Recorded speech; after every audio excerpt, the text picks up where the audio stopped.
right, welcome to 2218's Attitude for Gratitude. I'm Elena, and I'm here with Tad tonight. Hey, How are you, Tad? I'm doing pretty good. Here at 2218, which Minneapolis Alano Society, the Alano Society of Minneapolis, rather, is its official name. The vision is to be the premier Alano clubhouse serving the greater Twin Cities that offers support and strength to those who suffer from addiction and their families. And look, man, we're a nonprofit, so if you want to help or want to donate, feel free. Matt will he'll put our link rather on this thread. Also, if you ever want to volunteer, just come on down and talk to the front desk and get a volunteer app. If you have any ideas for this show or, guests, any of that stuff, me, Elena, I'm Tad, by the way, Matt and Tim are all on here, but you should contact Elena because that's who I'm going to redirect you to, but get at any of us. So, that being said, did I miss anything, Elena? I don't know. I don't think so. Yeah. I don't think so, because we're going to share other things in a little bit here. Hell yeah. How the hell are you? I'm great. You going to tell me about your I'm week? great. My week's been good. I don't know. It's been an okay, crazy week. I'm enjoying my last week at my job because I'm starting a new job and I'm planning to go on vacation, so I won't be here next week. Vacation, all you ever I know. wanted. Yeah. I thought about getting a one-way ticket, but I can't do that. Hey, you have commitments. I do have commitments, but you know what? I can do those over the phone because we have this thing called Zoom. So, Oh my gosh. but other than that, it's been a good week. I'm still tackling having both of my kids back home and stuff like that, and because my adult children are living with me. If you But it's all right. Tim's not going to be here for 45 minutes, I guess. But so if you we do don't need Tim. if you do move to Arizona, are you going to start like super attitude for gratitude?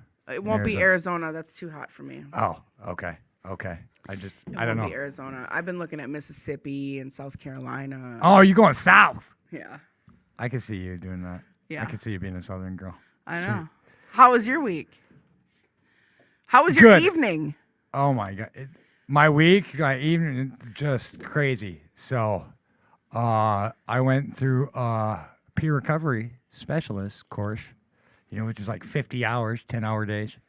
I brought a Is that friend. something that you do with JP or is something? So JP's organization helps, but it's through MRC. We're gonna Okay. talk all these questions. We're gonna save those for our Oh, special sweet. guest because I made a friend, and I brought him with. and we'll get into that. So I took that and got certified. I still got to take the test, but I got my hours in, and it was good. It was emotional. Andy and I were both there, so it was doubly emotional, just because when you go through something like that with your significant other, there's other stuff. Yeah. And then being emotional, like I got triggered in the middle of class. Do you remember what day that was when we talked about racial stuff? And I went on my native kick. Yesterday. So, and because I'm Native American and I have some stuff going on with that, and I'm getting to a place of healing because I have some trauma, is what I meant by stuff. Yeah. So I'm getting to a place of healing, and that happened in the middle of class. We were sharing, and we were doing an exercise, and all of a sudden, boom! I just emotionally threw up all over this lady I met, and she got to practice being a peer recovery specialist with me. So that was neat, and there were lots of things like that. Today I had another where I was the specialist, and the scenario was about a guy hurting himself, and it's something I had done, and I was told myself I wasn't going to make it about me, but I did it in a cool way, like what the job was, and like me and the guy afterwards were like, he was like, that was fucking awesome, dude. If that I think that's what this is supposed to look like. And I was like, dude, that felt real. And he's like, it did to me too. And like, we hugged it out. It was lots of moments like that. So. That sounds amazing. Yeah. In addition to that, me and my girlfriend, we had to take self-care. We went on a couple dates because these 10-hour long ass days being emotionally charged. We went and seen Uncharted. We went to Red Lobster. So then fast forward to today, last day of the class, long day. Graduate, emotionally charged. Then I had to come here, get my meds, do some president stuff, phone calls, smile, nod, listen to people. And then I had to share my story, my strength experience. You got to share. I got your to. story. I got to. And so, like, if you don't know my story, I've only shared it twice. Like, talked about it, because the first couple times I tried to share it, I would traumatize myself. And so, in getting through that, I don't usually talk about what happened. I just go right into here. And then the last couple times I shared here as a board member and like all that stuff, I kind of shit all over this organization, if you will. And it wasn't, I wasn't trying to shit all over this organization. It was my experience, and I was going through trauma and getting to a place of healing. But I didn't do any of that tonight. What I did is I told what happened. I told where it brought me, and I told how I got into the solution. And I told my story. And I was told I did a pretty good job. And as I'm getting into speaking more places, some people said really nice shit to me. And, you know, it fed my soul for the first time in a long time speaking. And none of it was exaggerated. I did struggle a little bit at times as I'm getting emotional. I've been emotional. I've cried like 7 times today. And then I got through that, and I don't know, I got new shoes. You did. Yeah, my did. mentor came right before he spoke. He's like, I got something for you, and he brought me new shoes. Mandy rolled her eyes at me for getting new shoes. So that caused a chain reaction of me to put them on in front of everybody on the stage and talk about it.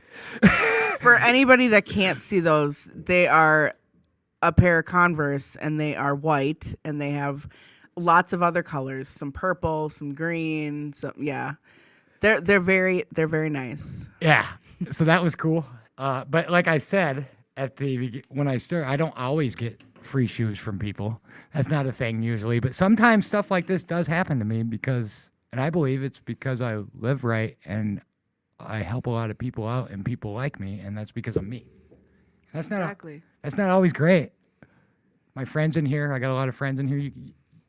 It's not always great. Sometimes I pick on my friends when I'm struggling. I did that to young Matt in the middle of a meeting when I was struggling. I picked on him a little bit, and that used to not look great.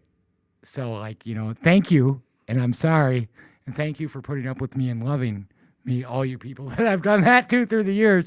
And as I try and show up better, you know, I'm trying to work on that. And I don't know, it was good. And then boom, we're in a podcast. Tim had some stuff. He wanted to chat more like we normally did, and I couldn't. I wasn't there because I'm emotionally spent. And I told him that. And I was like, I love you, dude. I'm just not there. I got to get ready for the podcast. So that's been my week. Well, you know what? That sounds like a very eventful week. Yeah, and a productive, good week. I am fucking dog ass tired. Oh, and right before the show, a guy that I love, that I've been in this program with, just reached out and left me this heartfelt message just to say that he loves me, he appreciates me, and that like it made me cry right before the show. So like, I don't know, God's crazy, life is good, recovery's good. But so we got a great show. We got Tyler and Troy, father and son in recovery, coming up. But before that, we have a friend of mine. You got anything? Okay, No, go. Before we chop it up, we're going to mini chop it up. We got a special guest, a friend of mine. His name is Joe. Why don't you introduce yourself? My name is Joe, and I'm a peer recovery specialist. Heck yeah, why don't we switch mics? Because you're going to be too quiet. So, Joe, what is a peer recovery specialist? Yeah. A peer recovery specialist is basically anybody that has lived experience with addiction, and we help other addicts and alcoholics find recovery. We ask them, like, what does their recovery look like, and how can we get them there? What's unique about the position is that it's not like LADC where we're telling them what to do. We're walking alongside them in their recovery, and they're in charge of their own recovery. Is there a requirement, like a clean time requirement or anything like that? Yep, at least 1 year clean. Okay. So how does one become one? How do you become a peer recovery specialist? You can look up like recovery organizations and like Minnesota Hope Dealers, MRC, Minnesota Recovery Network. Can you talk a little bit about the Minnesota Recovery Network? Yeah, with Minnesota Recovery Network, they help mostly with veterans, but they still do the training. So if you just want to do the training. They do them like every three or 4 months, just as like MRC does. And you just got to follow either of those organizations on Facebook, right? And then you can see when their events and their trainings are, correct? Correct. Okay, cool. And it's a 1 week training. Yeah, Yep, 1 week training, 46 hours. And you have to do it all in 1 week, or Yep. can you? Yeah, it's 1 So you week. can't split it up or anything like that. The only, not at this moment, the only time I've heard of them doing a 2-week course is if you're in prison. Okay. So please don't go to prison to do it, but if you are in Oh, prison, knock that off my And- bucket list. Shit. please stay clean and do what you can and take the course. What do they do? Peer recovery specialist, basically, I guess I could explain what I do.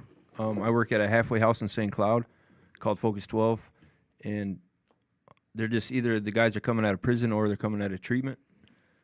And no, like, we can't make them see me, but so the LADCs will put in their treatment plan to meet with me at least one time, because we can't force anybody to meet with peer recovery specialists. So they put in their treatment plan to meet with me one time.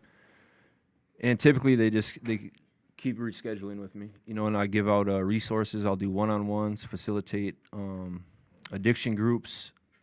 I do like 3 or 4 addiction groups a week, and find them housing. Some guys, especially that have been locked up for a long time, they don't know how to get the resources that they need. So I just kind of connect the dots for them. They might need me to call. They might need me to call for housing. So I'll bring them in and we'll call the housing together, and kind of be like the voice to the voiceless, or be their advocate, basically. So it's basically, yeah, like you said, you're advocating and helping with resources. And you said they call you the resource king out in where you're from. Yeah, and I've only lived there like a little over a year. Hey, can you talk about that? Like we already kind of covered question 4, how they help. Can you talk about your experience with going into, like you said, a mayor and different organizations and how you've done that? Can you just kind of give us some examples and synopsis of that? Yeah, sure. So in St. Cloud, I was kind of like new to the area, and so once I became a peer recovery specialist, I wanted to like make sure that these guys got jobs or they got housing. So what I do is I go out to the community and I just ask, like, I've talked to like these jobs that are not felon friendly. I'll go in there, explain what I do, and say, hey, these guys just need a second chance. They're good workers, but they just need somebody to give them a chance. And so I've turned 8 non-felon friendly employers into felon friendly employers. I've went and spoke to the mayor twice about felon friendly housing. A guy that looks like me going into the mayor's office was pretty neat. He wasn't expecting what I look like.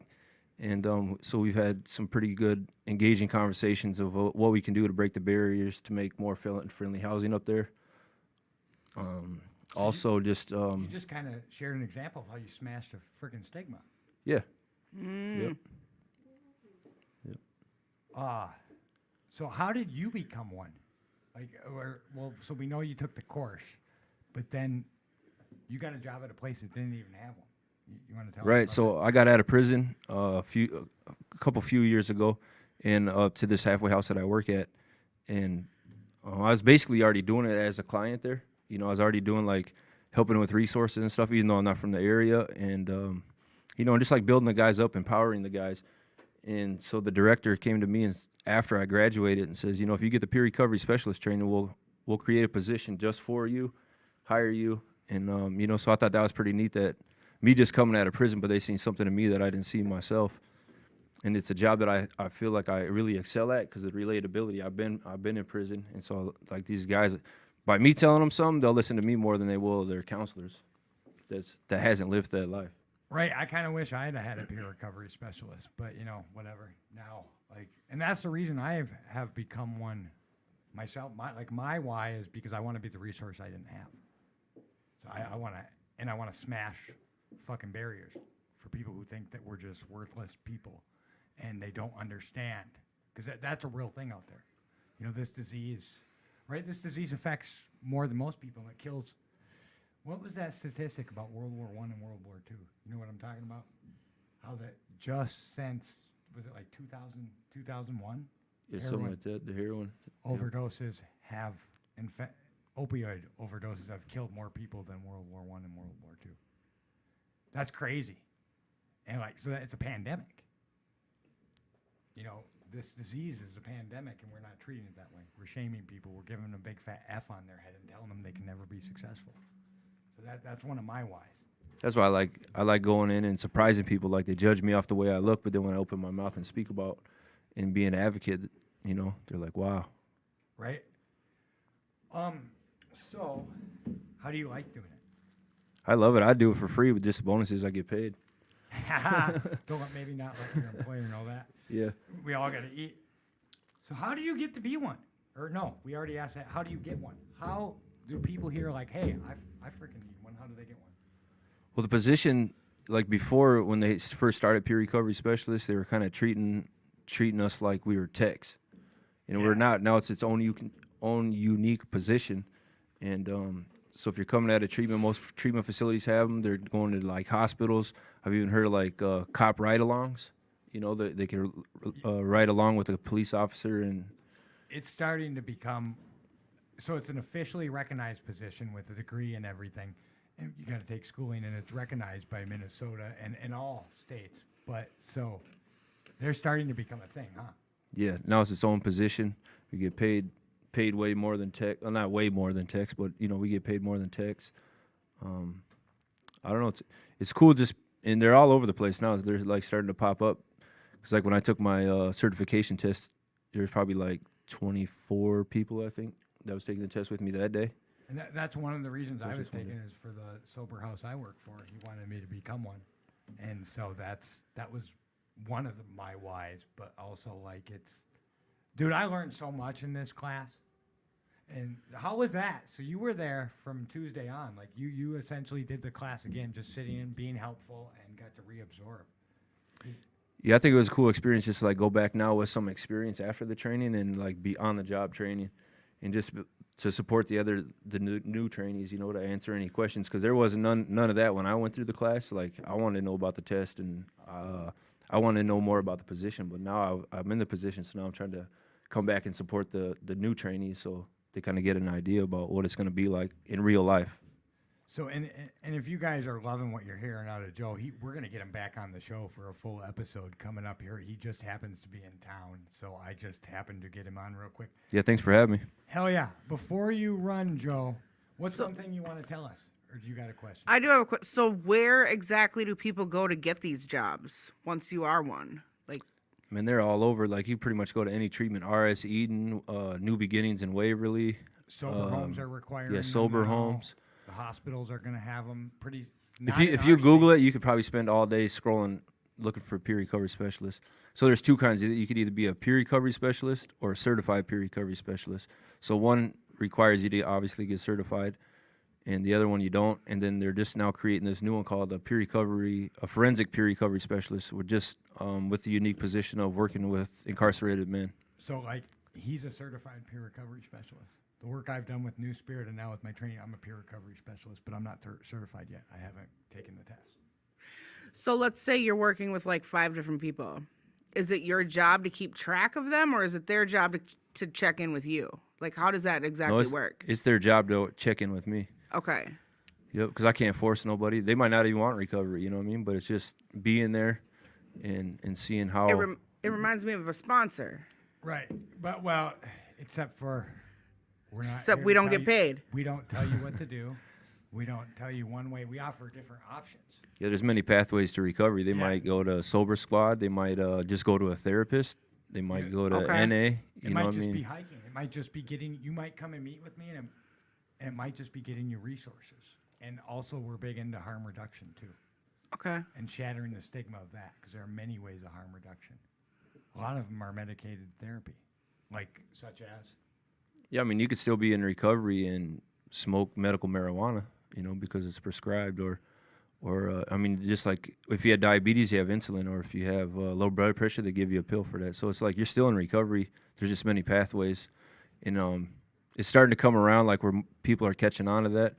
I'm in a certain fellowship, and that's not truly what I believe, but I can't push that on somebody else. Yeah. You know, like I believe in true abstinence. That's abstinence from all drugs, but whichever pathway is going to get you to recovery. Because that's what works for you, and like that's my story too. Mm-hmm. If I use, because I've tried, if I use medical marijuana, I'm going to abuse it. I can't not abuse anything, but that's me. That's me. Like, should I share? Should I share my story with my friend? Sure. So my friend, I called my friend, and he's one of my best friends. So and he drinks and he's on Suboxone, and he wanted to come hear me speak, but he had to work. But he said, I don't know that I probably should because I'm not in recovery anymore. So a shame, stigma, because of that. And I said, no, you are in recovery, dude. You're on a harm reduction model, and you're not taking Suboxone. Yes, you drink. Sometimes you smoke, but you're not on heroin. You're not going to die of heroin because of your harm reduction model. So, and his whole attitude changed. Like, I had a stigma about that before taking this class, and like, I'm not a doctor, so I don't get to decide that. And his whole attitude, I am in recovery. And he just had a happier outlook once I said that. And maybe now he'll come back to some meetings and do his recovery his way. It's not our jobs to tell people, right? Right. I mean, it's probably better to smoke medical marijuana than to shoot up heroin. You know. So Right. if that's what That's they're- harm reduction. Yep. So we have a question here. Okay, Somebody wants to know if you can still be a peer recovery specialist get one. from MRC without being in treatment. You can get a peer recovery specialist. Yes, you can get one. Yeah, you can go on MRC's website, and they'll plug you in with one. You can call there and ask and request one, and just speak to one anonymously, or you can or they can just start working with you regularly. Okay. Hey, Joe, thank you very much for coming. Man, thanks for having me. It's been a pleasure. This was informational, and we're going to get you back on sometime. Sounds good. Absolutely. Yeah. Absolutely. Yeah. I have your number. I'm going to give it to that lady. She's our scheduler, and she's going to contact you and figure out a date because we want to hear more about you, and we want to hear about you, not just right now he's on to talk about this wonderful thing that's happening around. Absolutely. Thank you very much. Yeah, thanks, brother. guys. Thank you. What else do we got? We got our guest. We got our guests.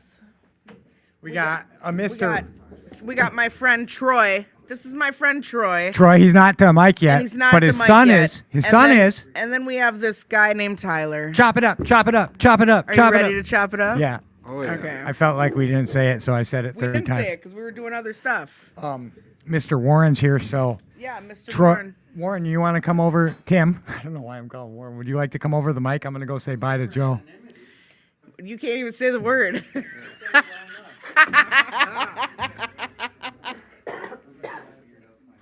So Troy and Tyler, do you want to introduce yourselves? My name is Tyler, and I'm an addict. Hi.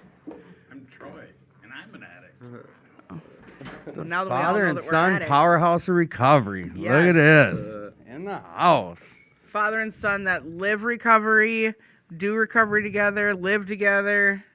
It's a big, huge circle here. Yeah, you know it's hard sometimes, cause like, especially when I first started getting into recovery, it was hard to keep, like, things secret from him. Secrets. Secrets. I tried that for a long time, and it is not easy. That's for sure. But it definitely helps having so much recovery in the house, at home, that like getting through difficult stuff in life is a lot easier for us. Easier. Is that what I heard you say? Yeah. So at the beginning it wasn't so easy. Now it is easy. So the big hurdle. Let's dissect what you said a little bit there.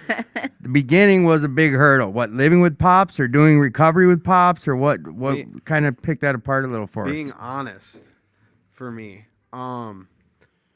Like it was super hard living with him and not being honest with him. Like I could not, I was eating me alive every single day. Honest meaning just like your day-to-day stuff or like them dark secrets in your closet honest? Dark secrets. Oh boy. Yeah.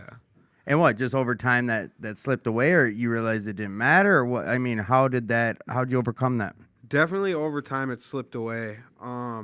You know, cuz like growing up, he was drinking my whole life growing up. And then when I was about 15, I started using, and like that relationship that we had before that, the little relationship that was there was completely gone. Huh. And then like once I moved in and actually got 100% clean and sober, like the relationship has been a lot better. Just everything out in the open, Yeah. right? Kind of goes. Introduce yourself and tell us what's going on. I'm Troy. Yeah, it's been wonderful.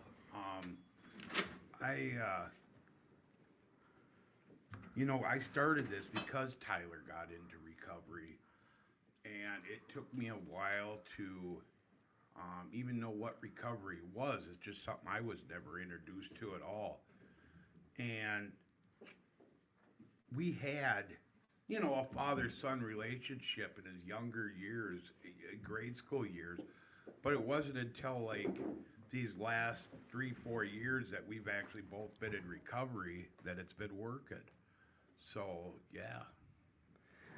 That I think a lot of people look at you too. You know what? And here's the thing with these guys is, you see them at meetings, you see them around, and Pops, like I see you around almost more than I see Tyler, but that doesn't mean shit really. It just means that I'm at places you're at. But like, you just kind of shared about this, and I haven't talked to you much about that since I knew you guys were, last Father's Day we were talking about having you guys on the show, because what better would that have been, on Father's Day, father, son, blah, blah, blah.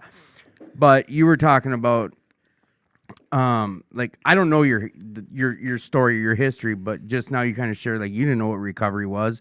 You got into it because your son, whether it was to get a closer relationship, but like now you've branched out and you're doing some of your own shit, right? For sure. Like, talk about some of that stuff that's kind of been a highlight for your journey on this road now. Honestly, just going through and learning who I was and actually being able to love myself and not just hate on myself for everything that I did has been a big part. And now I'm working with people and getting them through the steps and doing stuff. And like, that is so rewarding, more than I could have even guessed beforehand. That was one of them things that was extremely scary for me to get into. Like, how am I going to have answers to guys, like, when I haven't figured all this out, right? But it works. It works. And, it works because I did it. I went through it. It changed my life. It changed my way of thinking. It changed who I was, and all for the better, Yeah. So, without having you tell us all your whole story, either of you guys, I mean, if we want to get into that, we definitely can. But I'm gonna still kind of pick on you a little bit, Pops. Did you have or how much time do you guys have, if you don't mind sharing? I have 16 months. 16 months. And I have almost 3 years. Okay. So then, but you guys got into this about the same time? Something like that, or? So I tried, I don't know, maybe 4 or 5 years ago, I think, like I went into the rooms, I learned at that point, Tyler went to treatment, and like, I had some things happen in my life, and like, how could I be there for him? Like, I was so upset with him, but I had my own problems, right? So I did, and I did it for a couple of months, and of course he got out of treatment and relapsed, and I wasn't doing any of this for myself, right? So, like, there was no real reason for me to stay clean. Like, he relapsed.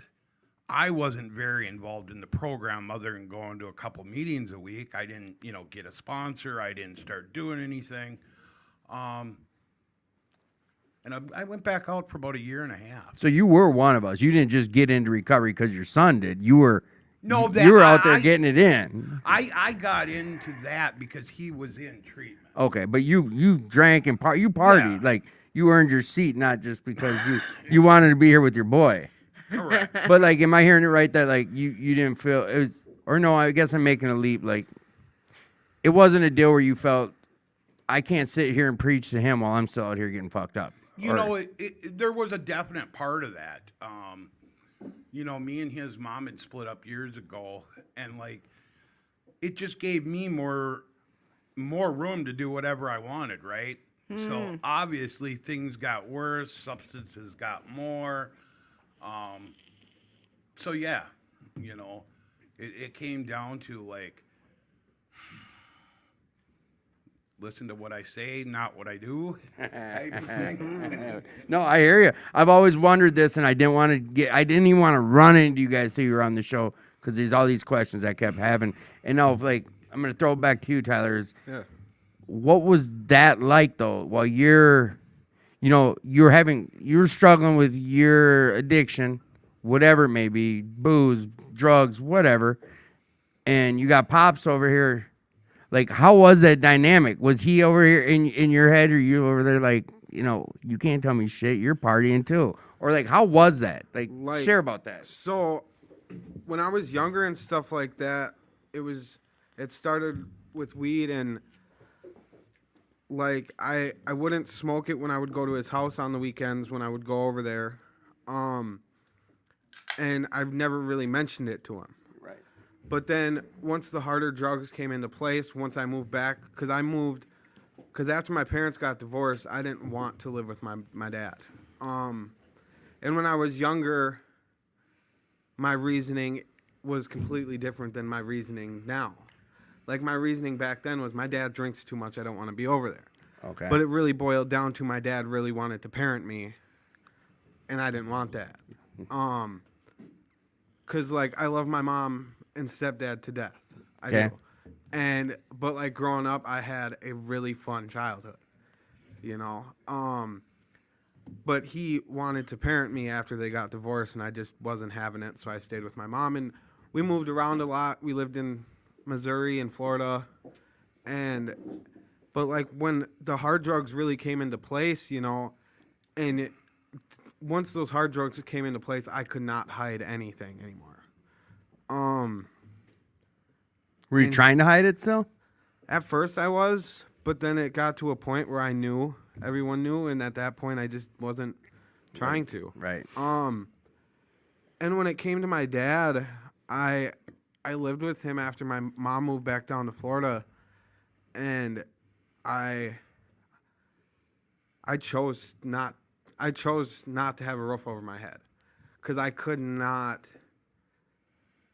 bear myself being like that around my dad.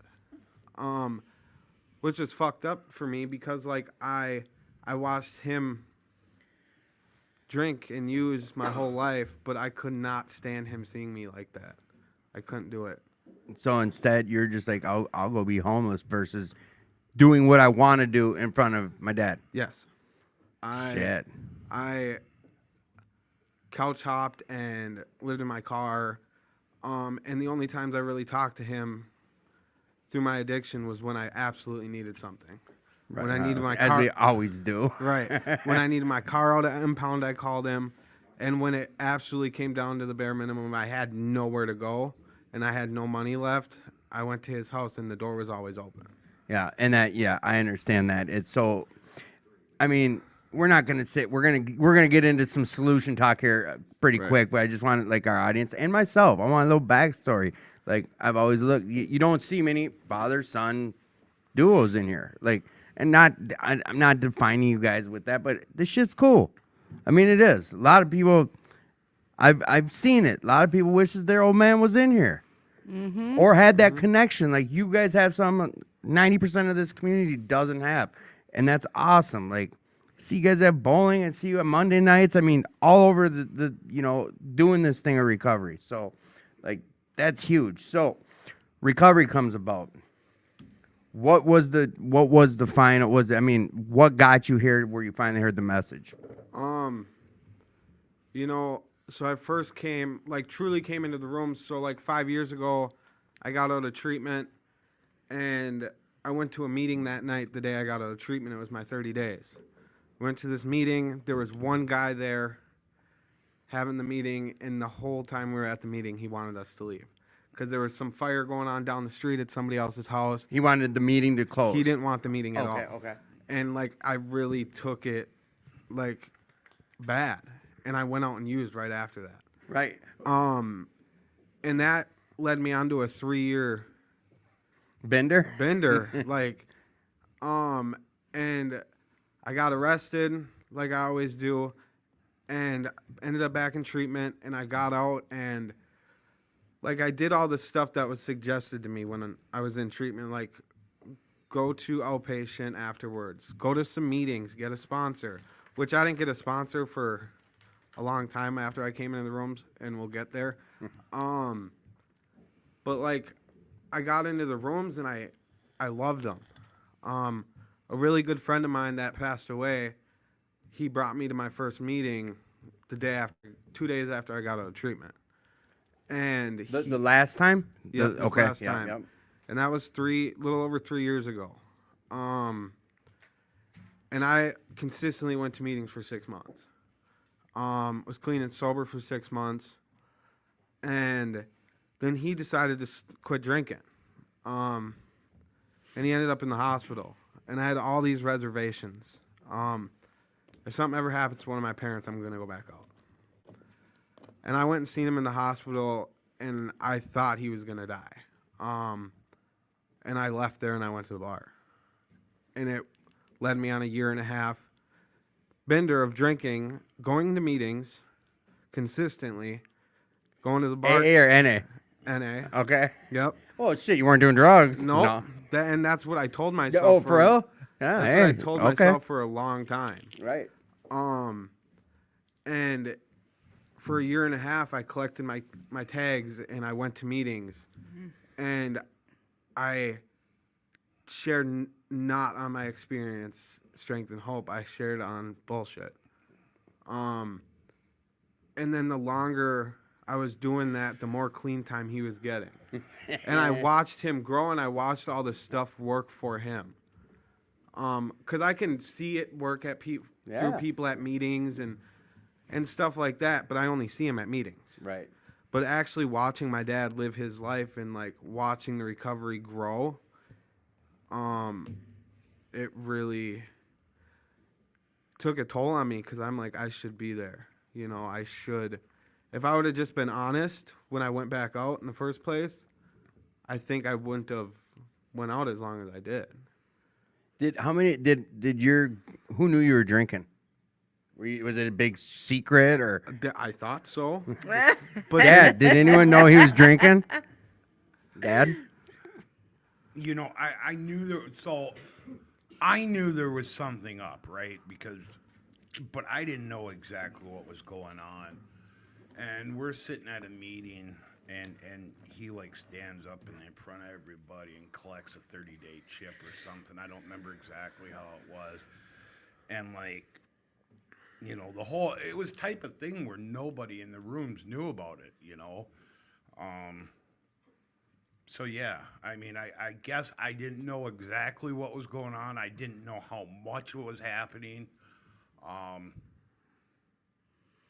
But I could tell there was something.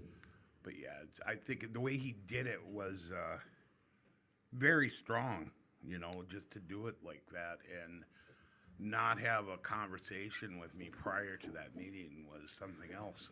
So So- how did what- you? Oh, you're gonna ask how you Yeah. came clean with Well, telling everyone? So if I remember right, Yeah. can I say this over Go the for air? it. So I was there. This was at Grace Counseling, and Monday night? Monday night, and we all split up into meetings. And when it was when you wanted to share, you said, "I really didn't want to do this with my dad in the room," but then you shared. So what happened was, a really good friend of mine, Leon, in the rooms, he started this phone list, and this phone list is going around the room, and it gets to me, and I'm looking at it, I'm writing my name down, and then it said clean date, And I don't know. It was the day after Halloween. My clean date's November 1st, 2020, and it was the day after Halloween, and I was gonna write my original clean date down that I've had in my head. The one you've been practicing and Yeah, remembering? exactly. And I couldn't. I could not write it down, and I don't know what it was, but ever since that day that I wrote that clean date down on that page, the obsession to go to the bar has been lifted. The obsession to drink has been gone. Honesty. Honesty. So I tell people this story, and I just shared this on my way here. Every month for a year, on the 1st, I would message Tyler. It comes up on my phone every month on the 1st that it's his clean date, because it helps people in recovery to realize that people do care. And I wanted him to realize after that day of sharing that he wasn't clean and sober, and that he was actually coming clean, that there are some of us that, and a lot more than what you think, that really care about your well-being and how you're doing. Well, yeah. And you know what? Just a side note, like, this isn't the only one who wrote it, but one of our faithful supporters here, Bob S., says, I think the hardest thing for any of us, me speaking for myself, was to get honest. So proud of you, Tyler, for finally being honest. A big weight to be lifted when we do that wholeheartedly. And like that statement rings true for this. Like, you got honest, all of a sudden this weight lifted off your shoulders. It's almost like that second after they put the cuffs on you. Like when you are guilty of something. For me, it's like, you get to drop your shoulder. It's like after that first drink, like, you know, Yeah. that thing. And it happens. So then you get, well, you know what, real quick. So you're, this whole time, you got, you kind of shared about it earlier. I'm talking to Pops here. You ended up figuring out recovery's working for you. And what, did you just realize, like, I can't do my son's recovery? I mean, where did that line, how did you figure that out to do your own recovery when you're seeing this going on with your boy? Well, again, like I didn't know exactly what was going on with him. But like for me, my recovery was first. You know, that's how I played my, you know, because I did. I mean, he talked a little bit about how I got here last time. Like, basically, I went to the hospital and did almost die, and like that was, you know, my bottom. Like that's where it started for me. You know, and at first there was, you know, there was questions on my own between me and Tyler, like, is this something we do together? You know, we do a lot of meetings together. And I remember I says, you know, as long as we're both honest, what's the difference, right? Well, But yeah, I mean, I just kept on track, you know, and Tyler did play that out very well, that there was nothing going on, you know. So it was like a big surprise to hear him like totally come clean with everything that day. and what? There's no rhyme, Tyler. Was there a rhyme or reason what made you get honest? Like, I mean, we don't need to really pick it apart too hard, but I'm curious personally. Like, what was it that made you? Was it Leon putting together a phone list? Was it just you're sick and tired of lying? What was it? What So- made you finally get honest? So a lot of it had to do with like that last night out drinking. It was just it took me 20 minutes for a 5-minute drive down to my house. And I got home and I texted, you know, I drank for a year and a half, never had an urge one time to go back out and use my drug of choice. And that night I texted my old dealer. And before he texted me back, I fell asleep. And I woke up and seen the text message back from him, and it scared the shit out of me. Because if I did that night, that means the next time it's gonna be that much more. It's gonna be that much more easy. You ain't for falling me. asleep. Yeah. Because yeah, the second I seen that text message from him, I'm like, I can't drink anymore. I can't do it. And it was so scary for me to like come clean at a meeting because like I wanted to tell my dad beforehand, but I didn't know how to do it, you know.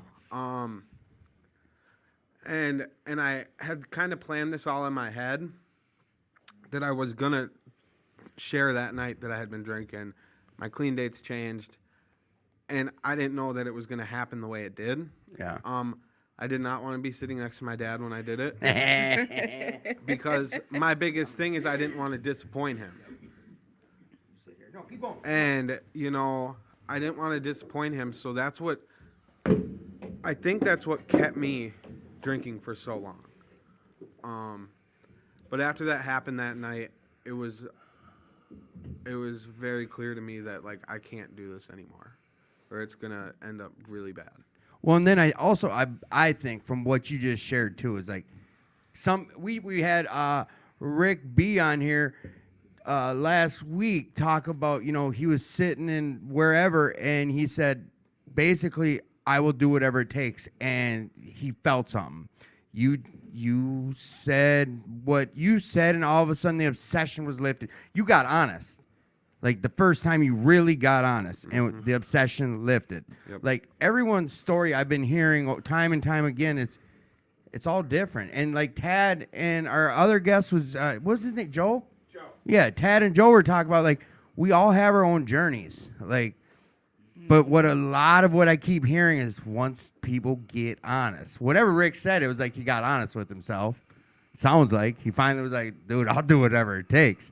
And he knew it. You got honest, and like that weight, whatever it was, and like a lot of times I always say we don't need to pick it apart, but I think it helps for someone else who's struggling out there, not sure why they're not getting this. They're showing up to meetings. You went to meetings for what, 15 months, and you're still drinking. Like everyone's story could be different, but getting honest really seems to be a no-brainer. Huh, Elena? Absolutely. But you can come to a meeting and you can still be drinking because the only requirement to come to a meeting is the desire. So you had a desire. I had a desire, but I didn't know how to stop. But at that that's point. okay. Yeah. That's okay. So anybody that's listening, even if you don't think that you can stop, come to a meeting, check it out, see how it goes, meet the people. We really aren't as scary as we sound. Just have to be willing. Hey, just find you a meeting that says open and just be willing. That's it. All right, so not to dwell on the past. So let's get into some solution, guys. And then I know you guys were tasked with some topics, and we'll get into those too shortly. So I've known these two for a while. So we go back before COVID. I met you. Like my hairline. Oh my Lord. So I met Troy and Tyler up at Grace Counseling. And then of course COVID happened and we had our secret coffee shop meetings, and because we had to find a way to still have meetings and stuff like that. And Troy, you go to, I don't know really what meetings Tyler goes to, but I know you go to a few up in ICNE too, but you go to a lot of meetings, plus you're part of We Are Area, because I've seen you there because I was GSR for a while and I would go up there. You do a lot of things in recovery, and now you're a sponsor, you said?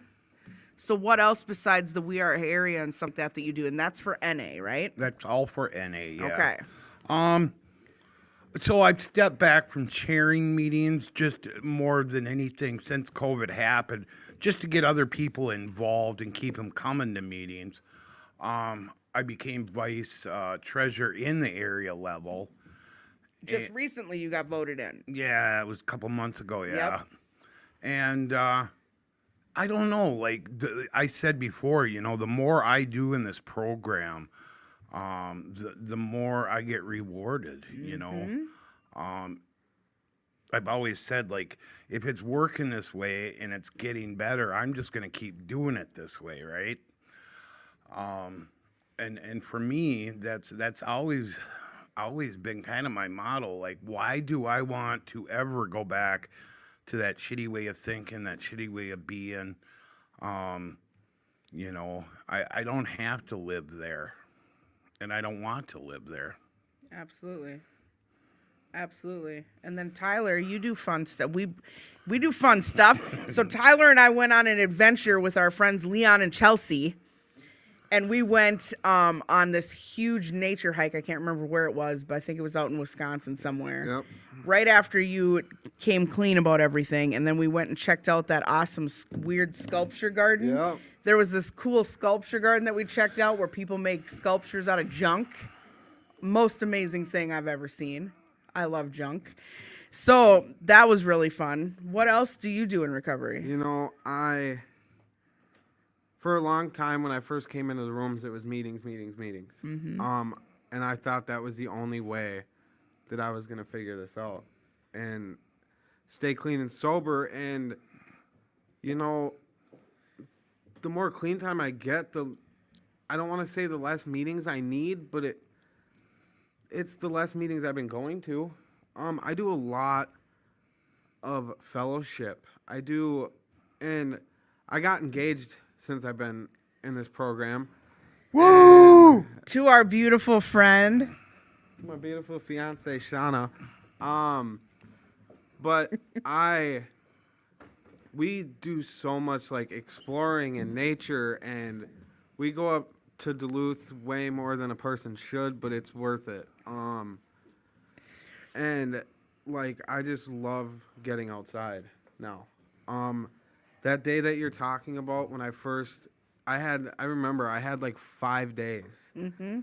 And going out in nature and going out for a walk was not on my priority list at all whatsoever. And it was cold. And it was super cold. And like ever since that day, like I can't get enough of it. I can't. And it's been really helping me stay clean and sober. That's awesome. That's awesome. I remember that was one of the best days in my recovery, not only because I got to hang out with people in recovery, but I got to learn new things.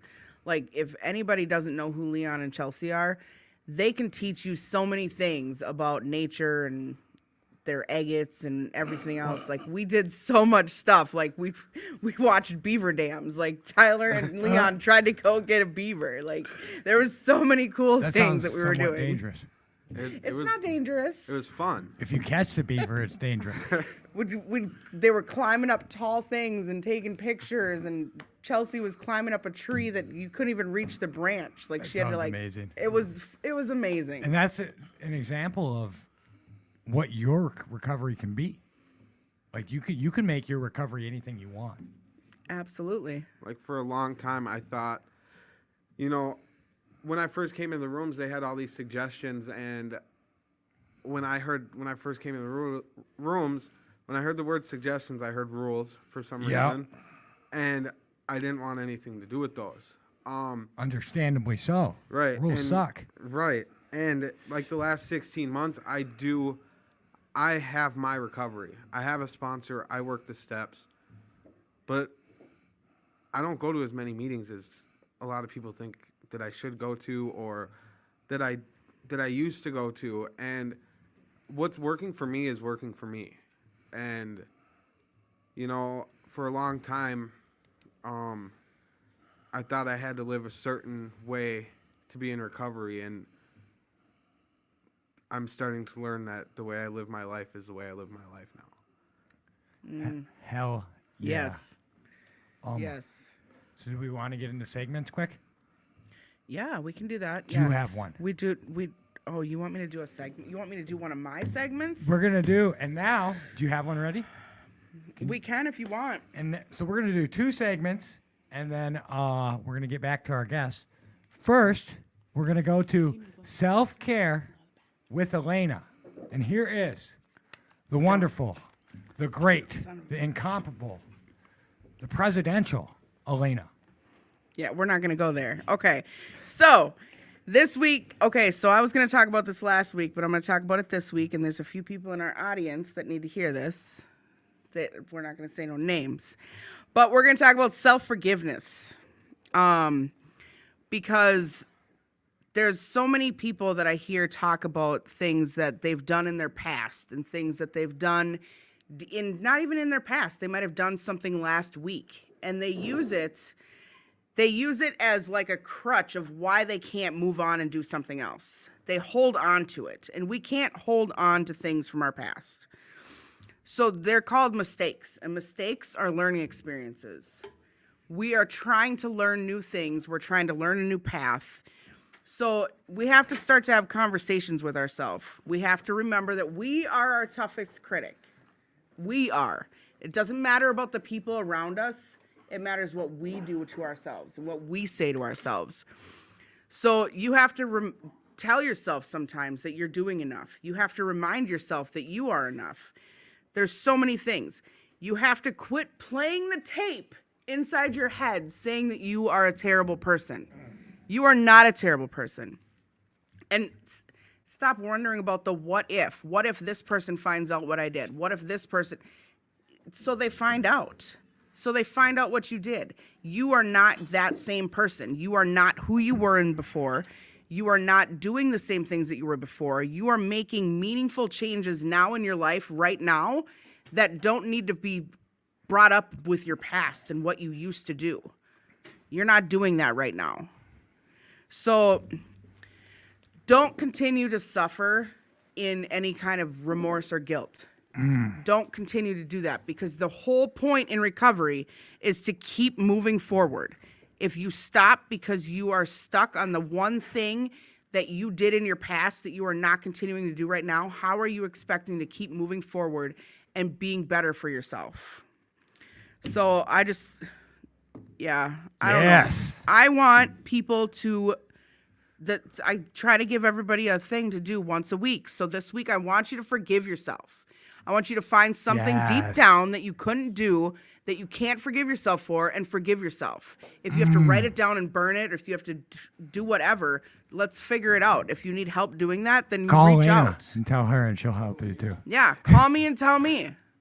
If you have to leave it in my voicemail, whatever, just reach out and tell us what is going on, because we're not here to judge you.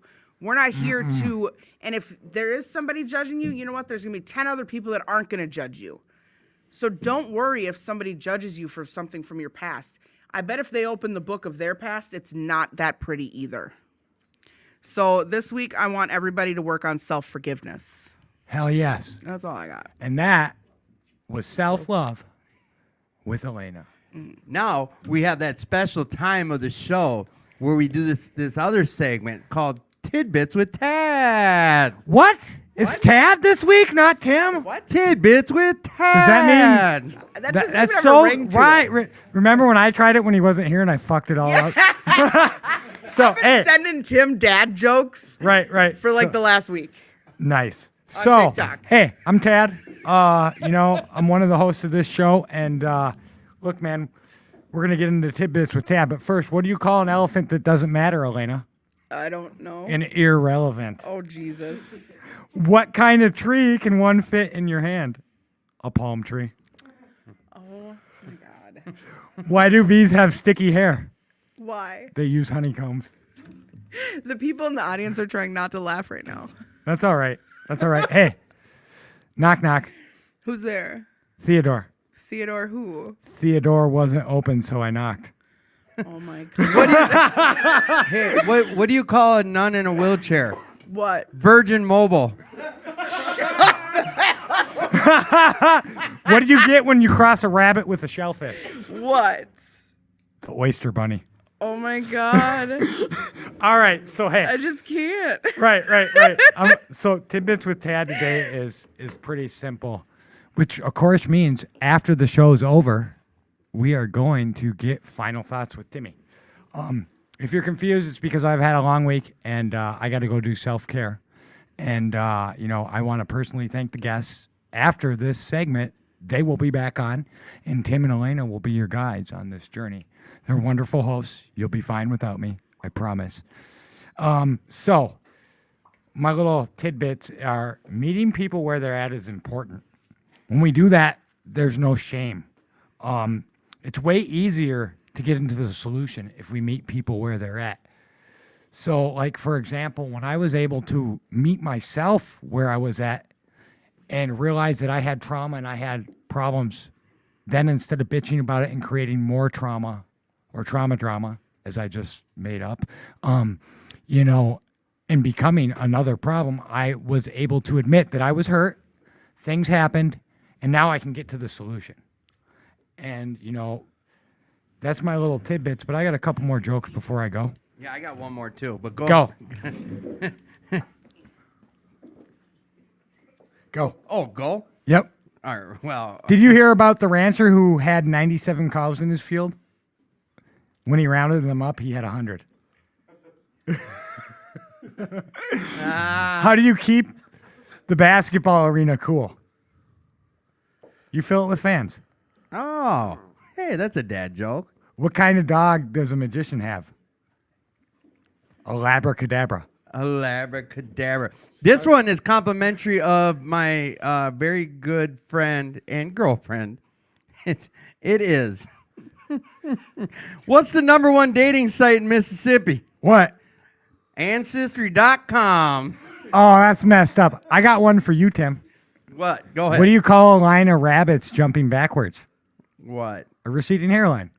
That is a Hey, good one. and that was Tidbits with With Tad. Tad. Hey, I love y'all. I'm gonna take off. You guys have a great show. Hey, be kind to each other, love each other. You are not alone, and you are enough. Hey, man. Once again, just thanking our guests.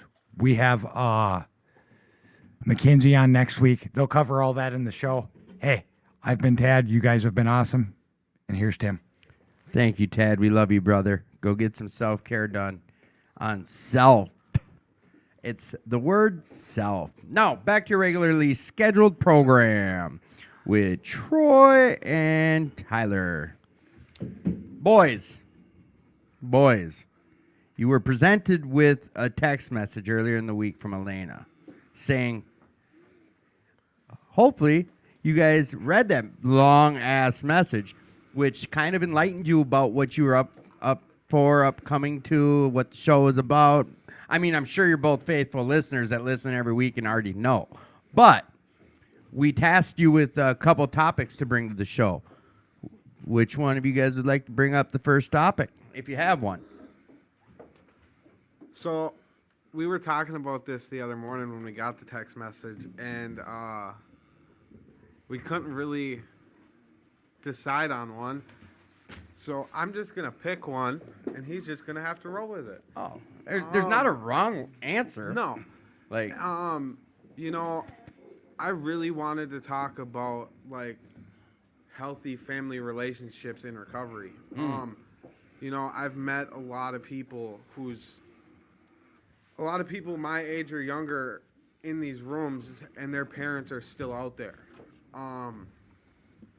And I know how that sucks, you know.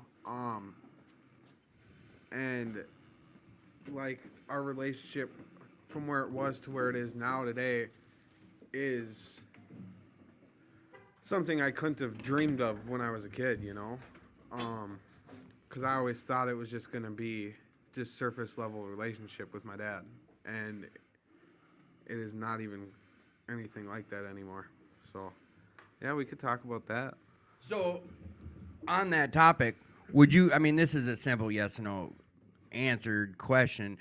Because of recovery, I mean, I know the answer. Is your guys' relationship stronger? Definitely. Absolutely. Because of recovery, would you feel that you are able to be more open with each other? Yep. Completely. Because of recovery and because you guys are both sober and clean, do you feel that you can lean on each other with problems and concerns and issues and everything to that nature? Yes. We do. Okay. Now, I'm, as a host, supposed to be asking you questions that aren't yes and no answers. But I just... This is great. Can you elaborate? Yeah, nice and easy. But, I mean, a lot of that is pretty commonsensical. But, you know, Tyler's right. A lot of people in recovery are sometimes the only person in their family who is in recovery. Not saying the rest of the family is out there getting high or drunk, but it happens a lot. And, like, I've never been to Al-Anon, but there is something called Al-Anon that it is another anonymous program. I believe it's anonymous. I don't know if it is. It's not in the title. So Al-Anon is for like family members of people in addiction or in recovery, or people that, no, not even that. It's Al-Anon is people, family members of. Bob, can you help me on this? Al-Anon is for people who do not suffer from the disease of alcoholism, but that suffer from the disease of Codependency. So, I mean, and I've always been told, like, you know, I had a brother who passed away in early recovery, and like I was told, like, you know, before he passed away, you know, go check out some Al-Anon. Like, I was trying to figure out how to coexist and not let that get in the way of my recovery or my serenity, and they suggested Al-Anon. So, like, there's that there, but I don't know how I went on this tangent about this. But family. I always think of Al-Anon when I hear family. So, I know, like, well, you were in for 3 years. I still haven't gotten that timeline down perfectly yet. Did you guys both come in at the same time 3 years ago? He came in about 6 months after I did. So you saw him getting into this, and then you're like, you know, if I want to relate this, that, and the third, I want to get in. Kind of what you shared earlier, right? Yeah, kind of. I mean, I did a very brief stint of going to meetings and stuff before Tyler went to treatment one time. And that's kind of like what I was talking about or whatever. But, yeah, I mean, for the most part, yeah, Tyler spent some time in the rooms before I got back here. And, yeah, then I came in and, yeah. When you came in, I'm curious myself. You came in and said, "I'm Troy. I'm an alcoholic." No, I'm an addict. I'm Troy. I'm an addict. You Yeah. came in and said that. Was that the first time in your life that you did that? And meant it. And meant it. And you haven't been back out since. No. So, family, like, the reason you want to bring that up now is when I'm going to have you elaborate more. Is you said you've seen people in the program that have family in active use, or drinking still, friends whose parents are. Like, what do you want to elaborate about that? Like, about how to program this, or about what to deal with? Like, come on. For me, like, you know, like if neither one of us would have found the program, I want to say that, because like we are in totally different paths at this point in recovery. If neither one of us would have found a program, I think that our relationship would be the same. And like when I first came into these when I had about 6 months, my dad brought me to what our Monday night originated from, at the church in East Bethel. He brought me there. He tried to get me to go there by myself my first 6 months, and I wasn't having it. Yeah. While he was still drinking, and he told me about this meeting. He's like, go check this meeting out. And I never went because I didn't want to go to this meeting where I didn't know anybody and stuff like that. He brought me there, and there's a women's treatment center that used to bus women over to that meeting. And me and him met this girl, Jordan, and she had just got out of prison. And her dad was still in active addiction and was trying to get clean. And like, that's how I felt when I first got into the rooms and my dad was still out there, you know? And like, I see it more and more, you know, like when I first came into the rooms, I was 22, and like, there was a lot of meetings that I went to that I was the youngest person in that room. And then the more I went, I started meeting more younger people, and you hear stories of how they grew up and how their parents are. And then, you know, it really got me to connect with that person a lot more because I've been there, you know. Right. And for me, like, the whole family scenario, like, my cousin just got in recovery. since me and my dad have been clean. Is that who's messaging on the thing right now? He doesn't have his phone out. He's not glued to it like we are. Is it Liz? Yep, that's my I cousin. love Liz. I just want to point that out. She goes to one of my meetings. I love Liz. Yep. And everyone else who's checking in and writing comments, MJ, Sean, everyone, Joel, like, keep it up. And if you guys have questions for our guests, put them on here. Like, you guys, these are your guests. Take advantage. Like ever since I got in recovery, you know, my family has came into recovery, you know, and there was a big stint where I wasn't doing it the right way or whatever, but like watching my family come into the rooms has been a huge blessing for me, and it really keeps pushing me to keep going. So it's I guess in your experience with Jordan and everything where it's showing you kind of what you're sharing about is like basically you're solidifying that this recovery thing is like this is the way to go when there's addiction or there's alcohol, what have you.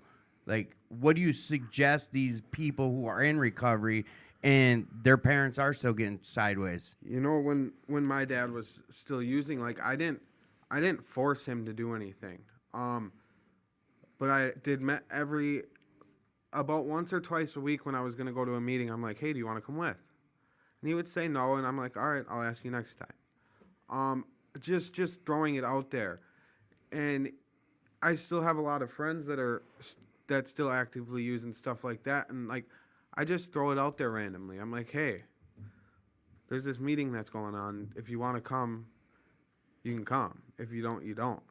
When I first came into the rooms, a big problem for me was setting expectations, especially when people would say that they would be there. You know,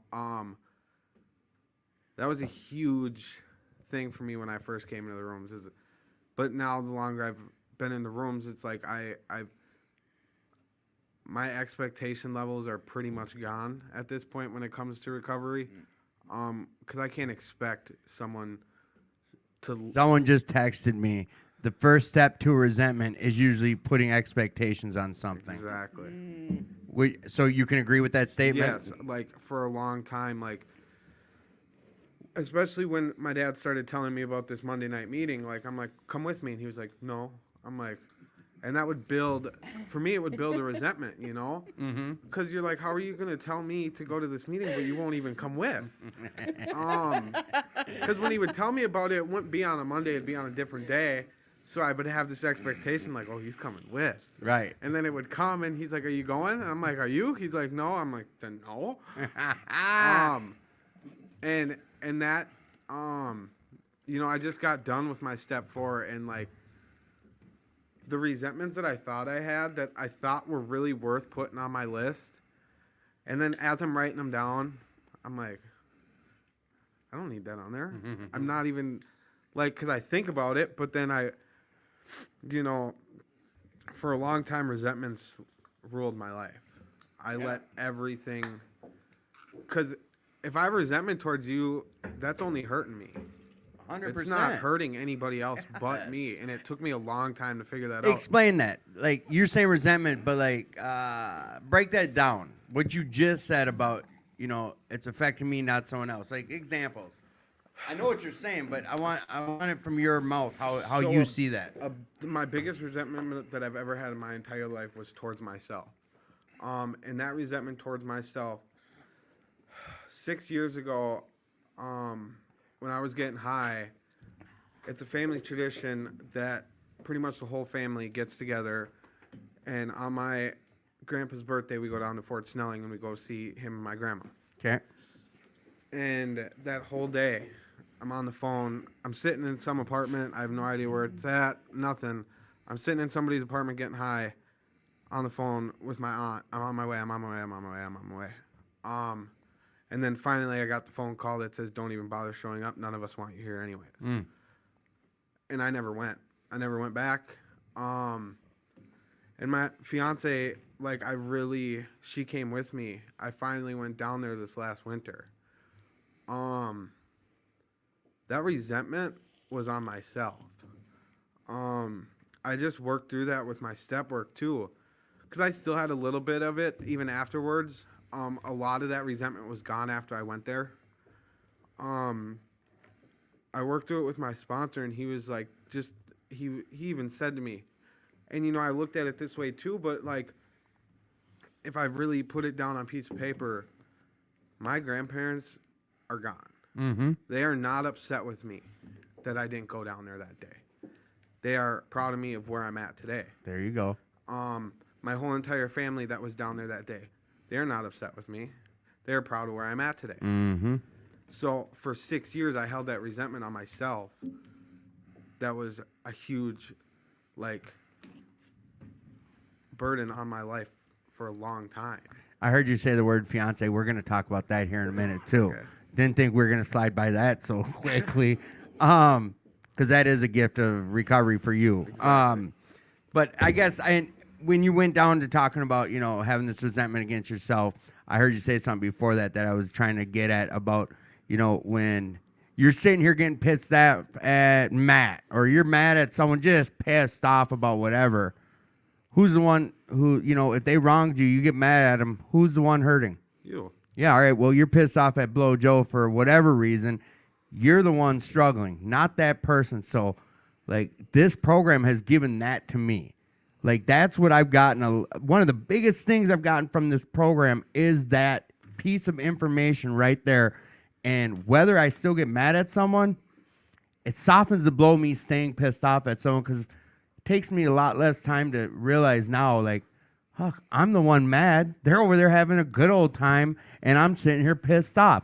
Like, those are the resentments I don't let happen anymore, because those are self-created ones. You know, what you're talking about, that was your own. That was a situation and you went through it, but you got through it with what?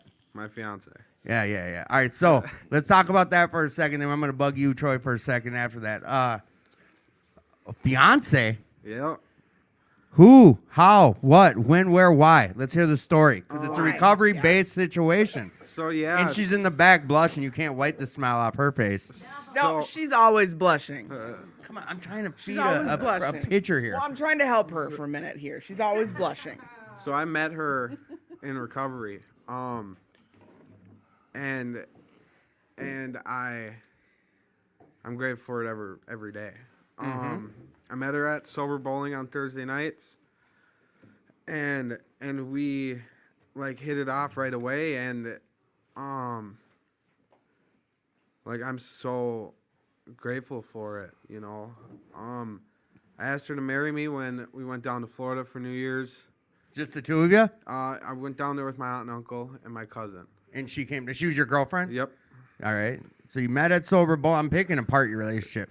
You guys met at Sober Bowl. And did you guys like go to meetings at the same places after? Like, did you see her in the rooms or? No, I seen her at one meeting before that, and like and she lived in the cities, and I lived way up in East Bethel. We didn't go to the same meetings. We weren't in the same group of recovery at all whatsoever. And then a good friend of mine introduced me to her, and the day after I met her at bowling, we went down to Minnehaha Falls, and then after that we went to another little waterfall, and then we came down. The two of you and maybe another couple? Yep. And then no, it was me, her, friend Leon, Josh, and Aaron, and we all just drove around all day just exploring, and then we ended the night here, and at 2218 it was my first time ever here, and like it was such an amazing day. And ever since then, like, we've been inseparable. Like, we go to meetings together. We both are in recovery working a program and separate programs, which is a big thing. Why? Because I can't run her recovery and she can't run mine. And I think if we did try to do that, our relationship wouldn't be where it is today. Right. We went down to Florida. I told my dad, the day I bought the ring, I told him, and he was like, "Isn't it a little too early?" And I like, Well, he might know a thing or two about marriage. I mean, shit. yeah, and and ever she's moved in with me. She lives with me and my dad now, and it's amazing. Like it's a relationship based on honesty. Yes. It's a relationship where you guys are both in the solution. Mm-hmm. And hey, these are shit. This is stuff you're supposed to be saying. So I guess like what I'm trying to get at is like this. They talk about the promises. Like none of it talks about, oh, you're gonna get a wife, you're gonna get that new car. But this gave you the peace of mind and that clarity to be able to go through a relationship and keep your own separate recoveries and what have you. Correct? Yes, and so for me, for a long time, even after I got clean and sober, I did not. There was until I started working some type of recovery, and for the whole time I was using this stuff, I didn't believe in myself. I hated who I was. And I didn't go for any of my goals or ambitions or anything like that, you know. Once I got in recovery, I learned to love myself, which I don't think I could love her the way I do if I didn't love myself. Yeah. And we push each other every day to be the best version of ourselves that we can be. And if I was still using, I wouldn't care. Right. I would only care about myself. Because that's how I lived my life for so long. And the relationship, it's honesty. I trust. I've never been in a relationship my whole entire life where I truly trust that person until this one. I didn't trust myself for a long time. Right. And I can be honest with her and trust her. I don't have to question what's going on ever. I'm just everything. Freedom. Yeah. I was before Shauna, my last relationship was 6 years ago, and it was the most toxic thing I've ever been in my life. And it literally broke me down so far that it took me a long time to get to where I am today. And she's been a huge help and a huge support in that. So one of our faithful supporters said another huge little piece of good advice and information.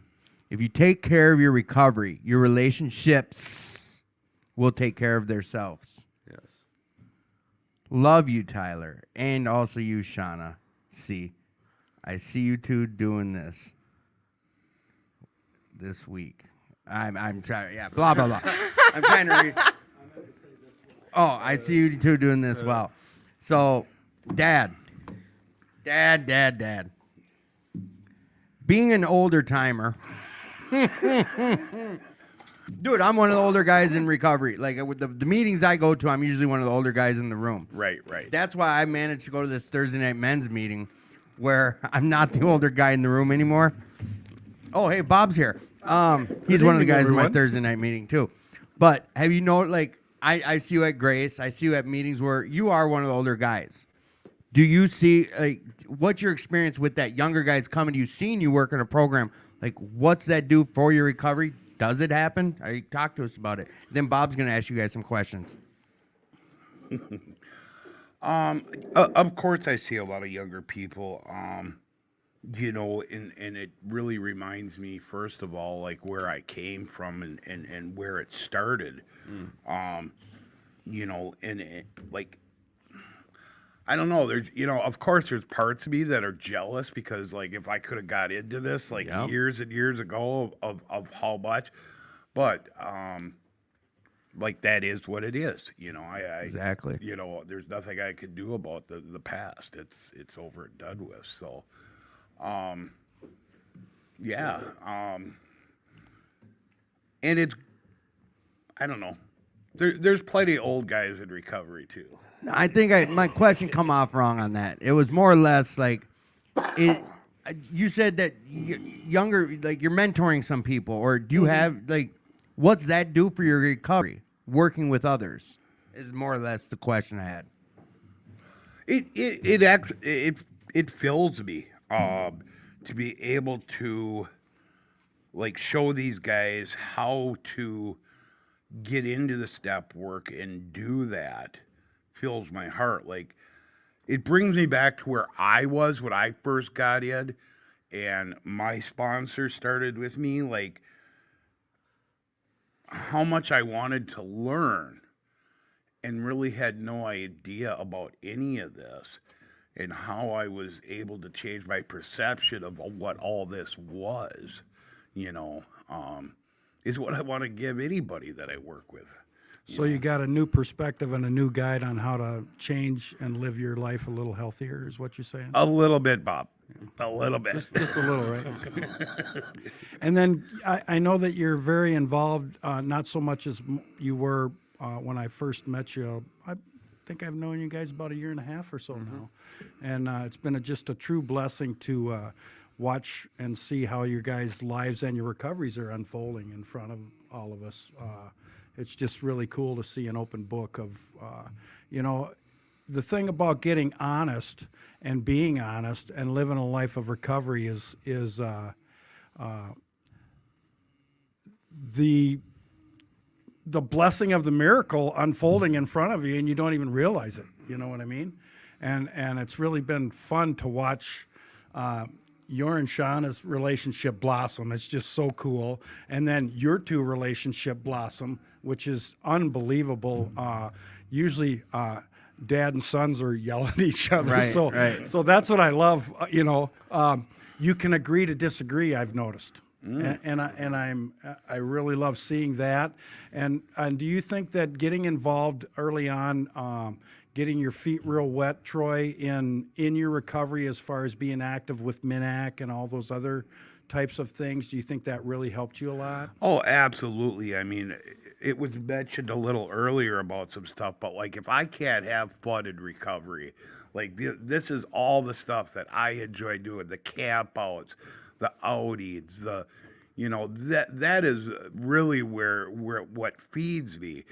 Otherwise, I could sit at home and be miserable and not do this and not use and be miserable and not do this, right? Sure.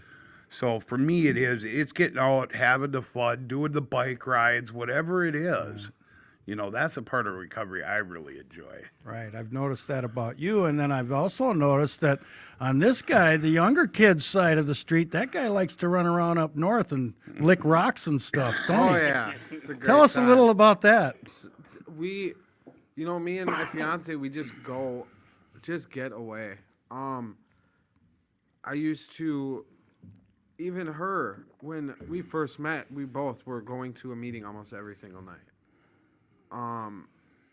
And that's fine for some people, and it was good for me when I first got into these rooms. It's what I needed. But like now, like for us, like we just go up north. We get away from all the chaos, everything, and just have our weekends up in Duluth, going on little hikes, looking for rocks and stuff like that. It really for me it feeds my recovery.